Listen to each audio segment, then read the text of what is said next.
Let me ask you, you got some news?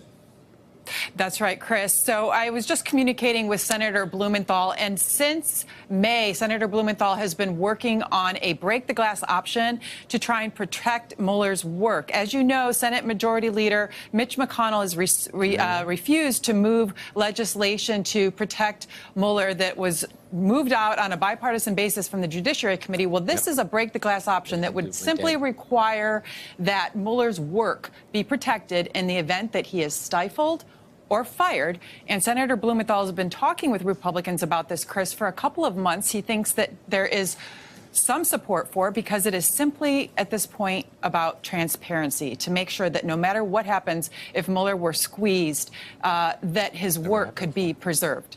Well, that's a great question, Charlie, because we were talking to a member of the House Judiciary Committee, talked about that committee's attempt, now that they have the majority come January 3rd in the House, to somehow subpoena the records of Robert Mueller. And even if he can't publicly pronounce them, they could get the records and announce the results of it for their own impeachment purposes themselves.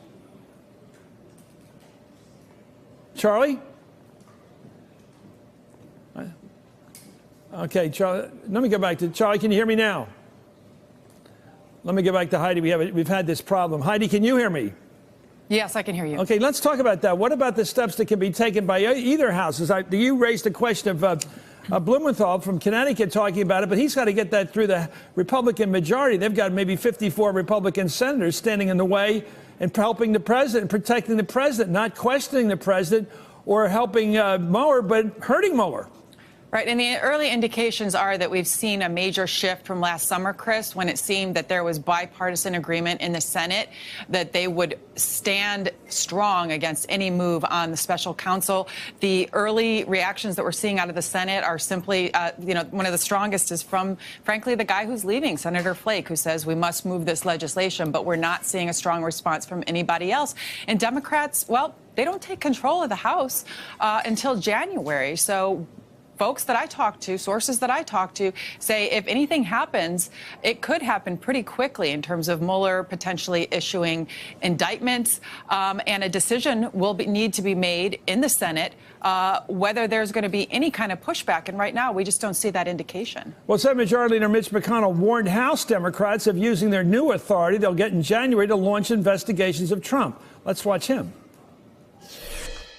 The whole issue of presidential harassment is interesting. I remember when we tried it in the late 90s. We impeached President Clinton. His numbers went up and ours went down, and we underperformed in the next election.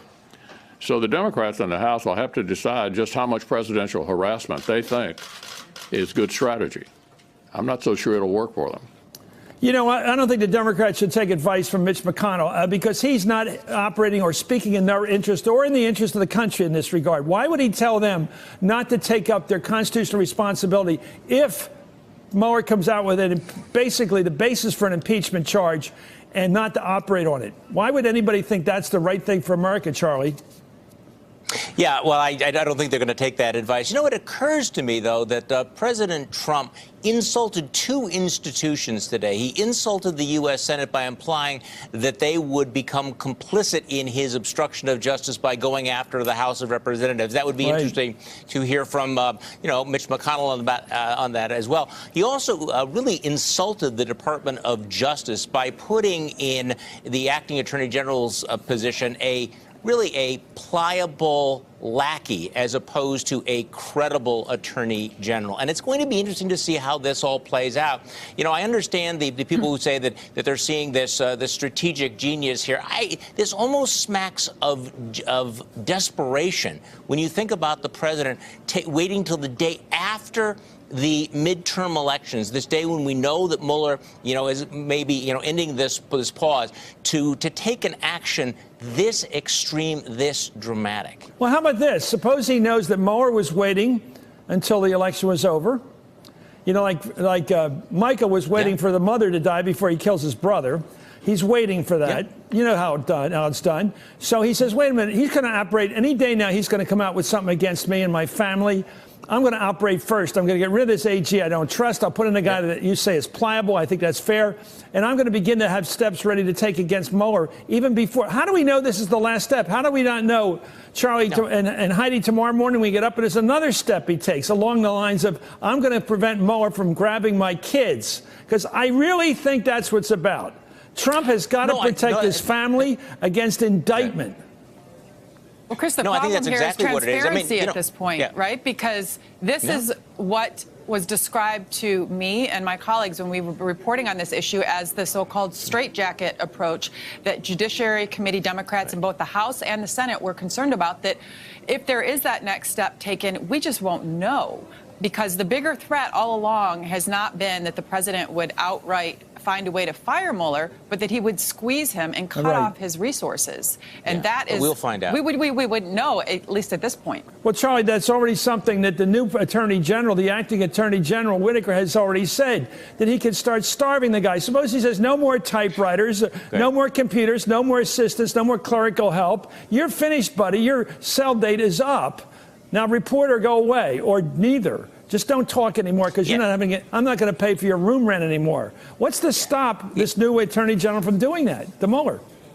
Well, that almost strikes me as too clever by half, as if we won't find out about it. Look, if he says no to the special prosecutor, remember, this has to be reported to Congress. He also is probably not going to be able to shut down the Southern District investigations.